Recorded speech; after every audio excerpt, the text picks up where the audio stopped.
Imagine being thrown out into the cold by the only family you have left.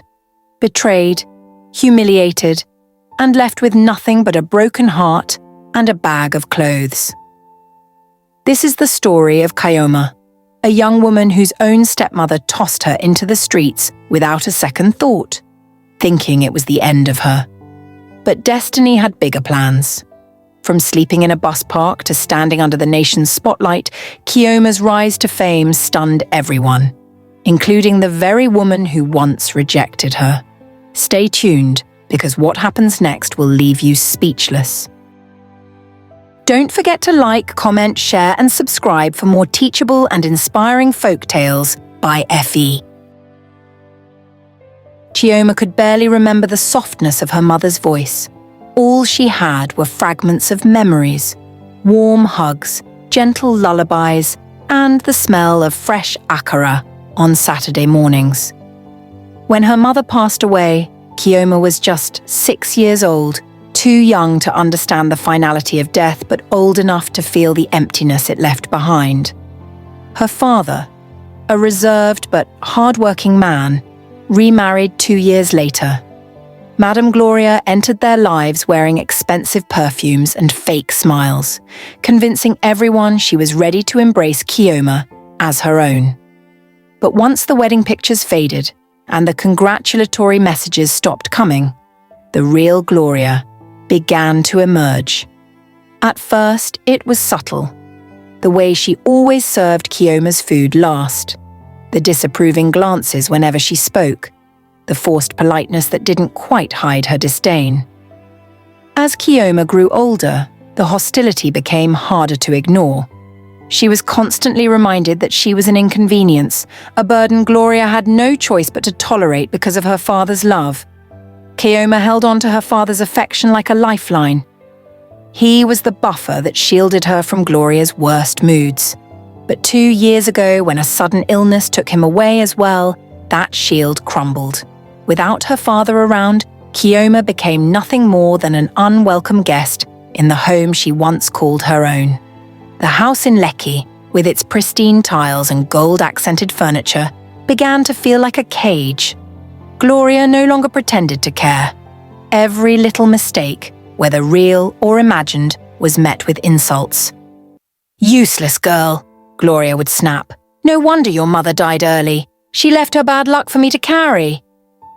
Kayoma learned to stay quiet, learned to move through the house like a shadow, learned to bottle up her pain and cry only when she was sure no one could hear. It was on a gloomy Tuesday evening, with rain clouds threatening to burst, that everything finally came to a head. Kayoma had forgotten to buy a specific brand of cooking oil Gloria liked. It was a small mistake, the kind anyone could make, but Gloria treated it like a betrayal. Her voice echoed through the house as she berated Kayoma. "You can't even do a simple thing right. You are cursed, just like your mother." Kayoma, worn out from years of silent suffering, did something she had never dared to do before. She talked back. "I'm not cursed," she said quietly, her hands trembling. "I'm just tired of being treated like dirt." Those words were like gasoline poured on fire. Gloria's face twisted in rage. Before Kayoma could blink, Gloria grabbed her by the arm, dragged her to the front door, and flung it open. "Get out of my house. You think you're grown enough to talk back to me? Go and face the world you think you can survive in," she screamed. Kayoma's heart raced as she stumbled outside, the first few drops of rain splattering against her skin. Gloria hurled a small bag after her, an old school bag stuffed hastily with a few clothes and a worn-out pair of slippers. "And don't ever come back," Gloria added, slamming the door so hard that the windows rattled. Kayoma stood there for a moment, frozen. The rain came down harder, soaking her hair, her clothes, her dreams. Neighbors peered through their windows, some with pity, others with indifference. No one came out to help. In a place like Lekki, appearances were everything, and getting involved in another family's drama was a risk few were willing to take. Kayoma gathered her scattered belongings with trembling hands and sat on the pavement, her back against the high fence of what was no longer her home. Her mind raced in 1,000 directions, Where would she go? Who could she call? She had no siblings, no close relatives nearby. All she had was the battered phone in her pocket, barely charged, and the little money she had managed to save from selling handmade beaded bracelets to classmates. As she sat there, the rain plastering her hair to her forehead, tears streamed down her cheeks, blending seamlessly with the raindrops. For the first time in a long while, Kioma allowed herself to cry openly, not caring who saw. She cried for the mother she lost, for the father who was no longer there to protect her, for the home that had turned into a battlefield, and for the uncertain road that lay ahead. But even in her sorrow, a small, stubborn ember of defiance flickered inside her chest. Gloria had always wanted her to feel small, to believe she was worthless. Kioma refused to give her that satisfaction. She wiped her face with the back of her hand, stood up slowly, and slung her soaked bag over her shoulder. She could not afford to stay there looking pitiful. She could not allow herself to believe that this was where her story would end. Somewhere deep in her memory, she recalled an announcement she had seen weeks ago. A popular talent reality show was holding open auditions downtown. It had seemed like a far-off dream then, something for people who had perfect lives and rich parents. But now she had nothing left to lose. Clutching her bag tightly, Kioma began to walk, her feet splashing through puddles as she moved toward the main road. She didn't know exactly how far she would have to go or whether she would even make it through the audition doors. But she knew one thing for sure. She would not let this betrayal be the final chapter of her life. She would find a way to rewrite her story.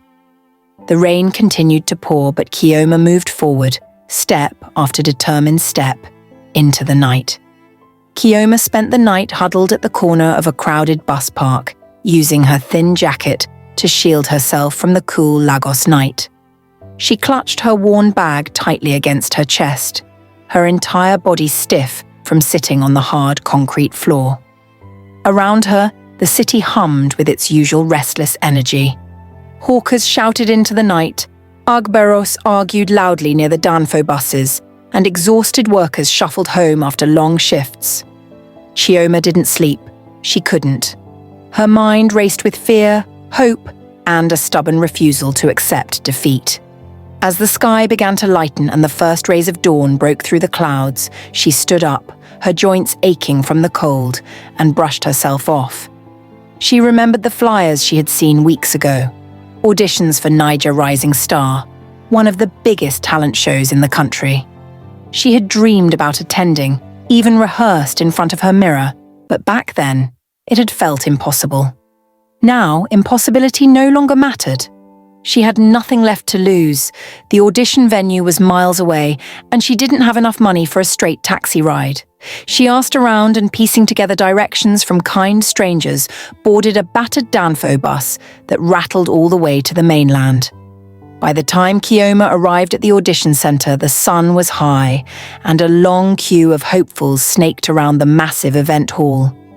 Most of them wore flashy outfits, thick makeup, and confident smiles. Kioma stood out instantly. Her clothes were plain, her shoes were worn out, and her tired eyes spoke of a different kind of struggle.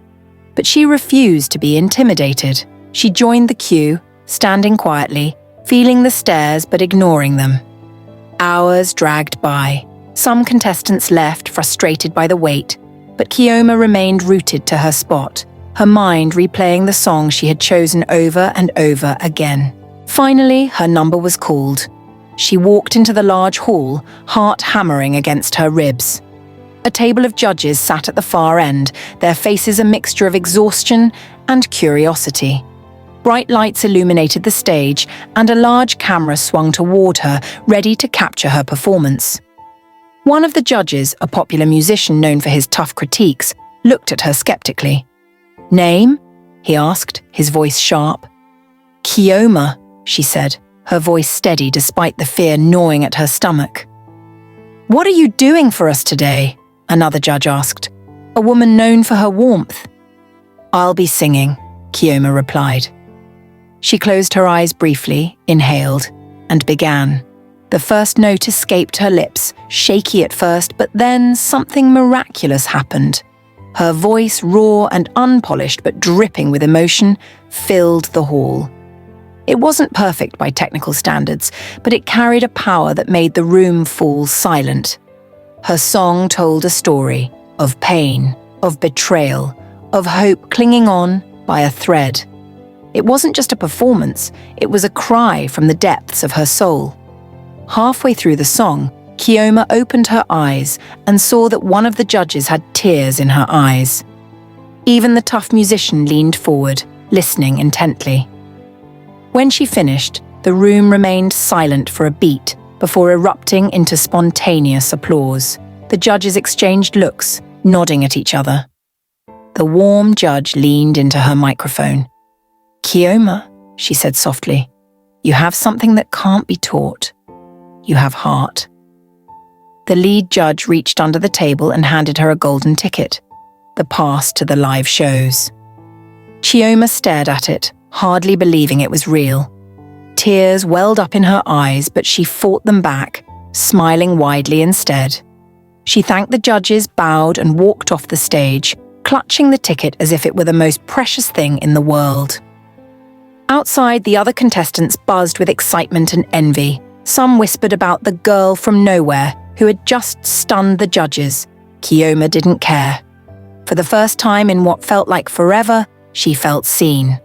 Not as a burden, not as a mistake, but as someone who mattered. Over the next few weeks, her life transformed at a dizzying pace. Her audition clip went viral almost immediately after it aired. Nigerians from all walks of life connected with her story. Social media lit up with hashtags like #Kioma the Survivor and #From Street to Star. TV shows invited her for interviews, and newspapers published features on the girl who rose from the street to the stage. Billboards bearing her face appeared across Lagos.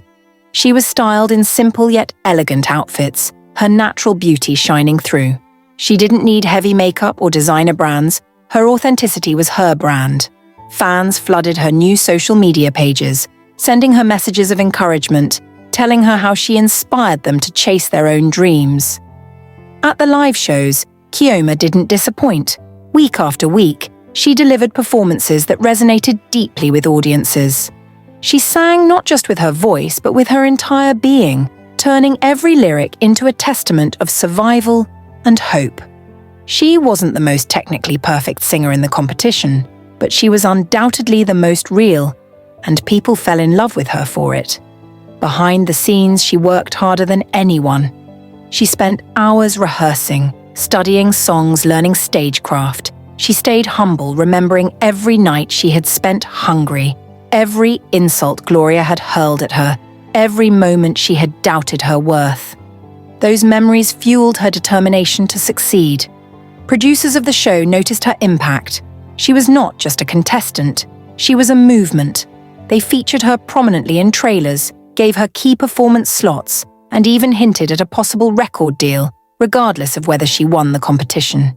Kioma sometimes lay awake in her new hotel room, staring at the ceiling, marveling at how quickly her life had changed. She no longer slept curled up in fear on a bus park floor. She had a soft bed now, meals provided, and a team that believed in her. Yet deep down, she knew the real victory was not the fame, not the fans, not even the golden ticket. It was the fact that she had dared to believe in herself when no one else did. It was the fact that in the darkest moment of her life, she had chosen to keep walking instead of giving up. She couldn't wait for what came next. She knew that somewhere out there, Gloria was watching.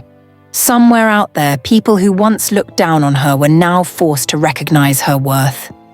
And for Kioma, that was just the beginning. The night of Kioma's first live performance was electric. Lagos buzzed with excitement, and homes across the city tuned in to watch the highly anticipated show. In Gloria's small but tastefully furnished sitting room, the air conditioner hummed softly as she lounged lazily on her faux leather couch, scrolling through Instagram. She barely paid attention to the television screen that played in the background, Her mood was foul, as usual, irritated by the demands of the day and the empty silence that filled the apartment now that Kioma was no longer there to boss around. She had just clicked on a post about a new Ankara fashion trend when the familiar voice on the TV caught her attention. At first, she froze, her mind refusing to process what her eyes were seeing. Slowly, she turned her full attention to the screen, her mouth slightly agape. There, center stage under dazzling lights, was Kioma. But this was not the same timid girl Gloria had tossed out without a second thought. This Kioma was radiant, powerful, her every movement on stage commanding attention. She wore a simple but elegant gown that flowed with her every step, and her natural hair was styled into a glorious crown that made her look like royalty. The host introduced her as the sensational Kioma, the voice that stole Nigeria's heart with her raw passion and inspiring story of survival. Then the cameras panned to her as she spoke in a pre-recorded video. Gloria's heart sank deeper with every word. "My name is Kioma," she said, her voice calm but firm. "After losing my parents, I was left to navigate life alone. Betrayed by those I called family, I found myself on the streets. But I chose not to give up. I chose to fight for my dreams." The studio audience erupted into applause. The judges nodded approvingly. The performance that followed left everyone stunned. Kioma poured her heart into her song, her voice rising and falling with the kind of emotion that couldn't be faked. It was a sound born from pain, from resilience, from the unwavering determination to rise. Gloria sat frozen, her phone slipping from her fingers and landing on the tiled floor with a thud. She watched in horror as Kioma received a standing ovation from the audience and judges alike. Commentators praised her authenticity. Social media feeds exploded with her images, hashtags like #Kioma the Survivor and #Pride of Nigeria trending within minutes. Everyone was talking about her, the girl who had nothing but rose to national fame by sheer willpower. Within seconds, Gloria's own phone buzzed violently. She picked it up and stared at the barrage of messages flooding in. Some were from old neighbors, others from church members she hadn't seen in months. "Nawa, oh, Gloria! See the girl you threw away? You for help 'em small now, see how God lift 'em? Shame on you. God fought for her." Some messages were harsher, filled with anger and disgust at how heartless she had been. Gloria's hands shook as she tried to defend herself in reply to a few, but it was no use. The court of public opinion had passed its judgment. She was now branded a villain in a story where Kioma was clearly the heroine. Overwhelmed, Gloria switched off her phone and slumped back into the couch. For the first time in years, she felt truly alone. She thought about the girls she had mocked, the girls she had driven into the streets without an ounce of mercy. She remembered how Kioma had begged her that night, standing in the rain with her small bag, pleading for just a little compassion. Gloria had laughed, slammed the door in her face, and gone back to her warm bed without a second thought. Now that same girl had the world at her feet, and Gloria was the one sitting in a dark living room, abandoned and despised. The irony was cruel. She tried to console herself with the thought that maybe, just maybe, Kioma would come back, full of gratitude and forgiveness now that she had made it. But deep down, Gloria knew the truth. She had burned that bridge beyond repair. Meanwhile, Kioma's life soared to heights she had once only dared to imagine.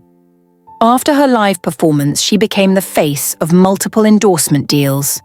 Fashion brands clamored to dress her, beauty brands wanted her to be their ambassador, and record labels sent representatives to court her with mouth-watering offers.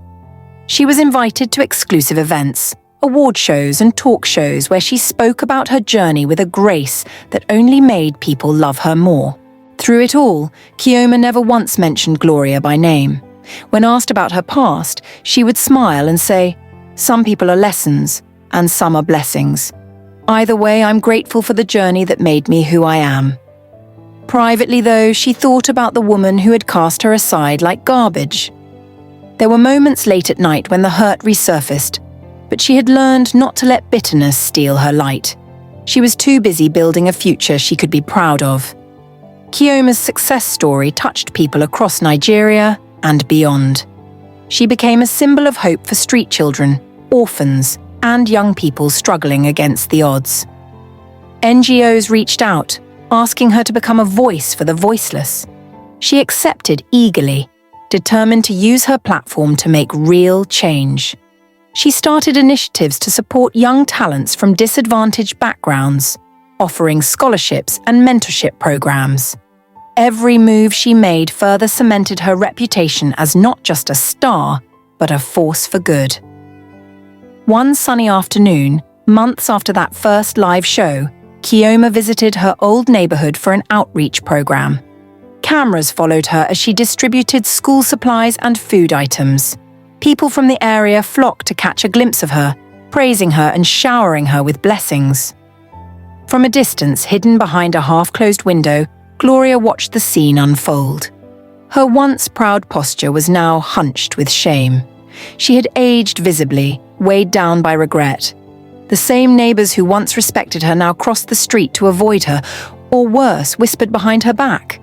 No one wanted to associate with the woman who had thrown away a diamond because she was too blind to see its worth. Tears stung Gloria's eyes as she watched Chioma laughing with the children, her smile genuine, her spirit unbroken. She wanted to rush out, to beg for forgiveness, to cling to even a scrap of the warmth that surrounded the young woman now. But fear and shame held her back. She knew she didn't deserve a place in Chioma's new life. Later that evening, Chioma was interviewed at the outreach event. The reporter asked her, "Is there anyone you'd like to send a message to tonight?" Chioma smiled, her eyes shining with emotion. "Yes," she said, "to everyone who ever doubted me, who hurt me, who made me feel like I was nothing. You were wrong. I am somebody. And no matter what happened in the past, I wish you peace. But my journey forward doesn't include you." It was a graceful dismissal, powerful and final. Gloria heard the words through her old TV set and wept bitterly. She realized that even if she spent the rest of her life trying, she would never be able to undo the damage she had caused. Chioma had moved on. She had found a new family in her fans, a new life in her fame, and a new future bright with endless possibilities. And Gloria? She remained a cautionary tale of what happens when you mistreat the very people you're supposed to love. Karma had come knocking, and it had delivered its verdict with brutal precision. Chioma never looked back.